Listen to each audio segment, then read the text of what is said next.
Hey there, it's Kimberly here with Knit for Brains, and today I wanted to show you my storage hack, one of my favorite storage hacks. See, maybe this is going to work for you, so stay tuned.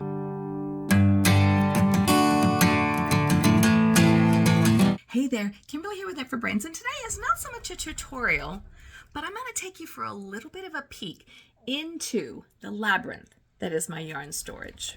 All right, so this closet was originally where my son kept all of his stuff when he lived here. One of his closets. And I wanted a place where I could store my cakes of yarn. And as you can see, there's a whole, like shelf storage unit where you could put sweaters and clothing and stuff like that. But this area over here was kind of a dead space. So what I did, I came up with this idea, and I saw a little bit of it on Pinterest. So we just went to our local hardware store and we got this pegboard. And then we just attached it to these bases right here where there was normally shelving units. So we pulled the shelves off and then we attached it via just some screws and nails down here around the back. Across the top here, now these holes are standard size. So I found these pegs on Amazon and I bought them in a big bulk bag.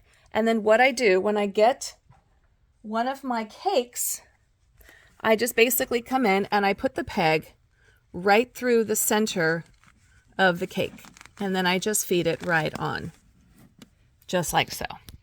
So what I've done here, you can see I've actually color coordinated and kept all of my cakes together so I can look in here and see exactly what I've got of each color. Like here, I've got all of my gnome from Lion's Brand, my mandala.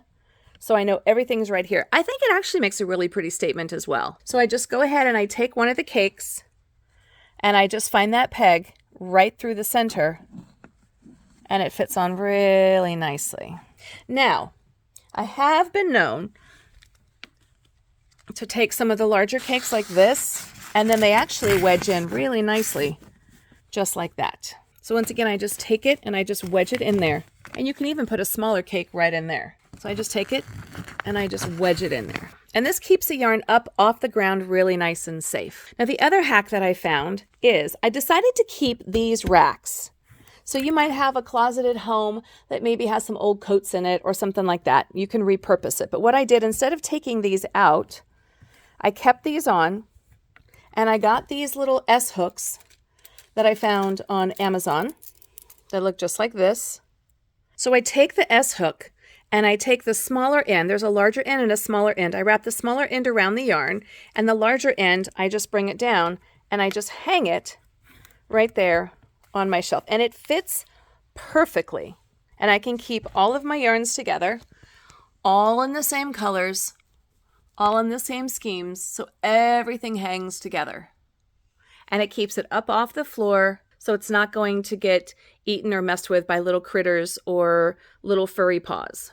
You can hang it in the different color schemes that you want. I would just recommend keeping all your yarns together so when you're looking to do a project, you know exactly what you've got. Another thing that I like to do is before I put my yarn up is I get these little cedar chips. I got these on Amazon and I just drop it onto the hook. So if you do have any yarns that maybe would be susceptible to bugs or little critters, you can just go ahead and keep them safe. Or if you prefer, you can even get yourself some little sachets of lavender, buy some loose lavender, put it in little sachet bags like this, and then just tie it or tuck it into your yarn stash like that.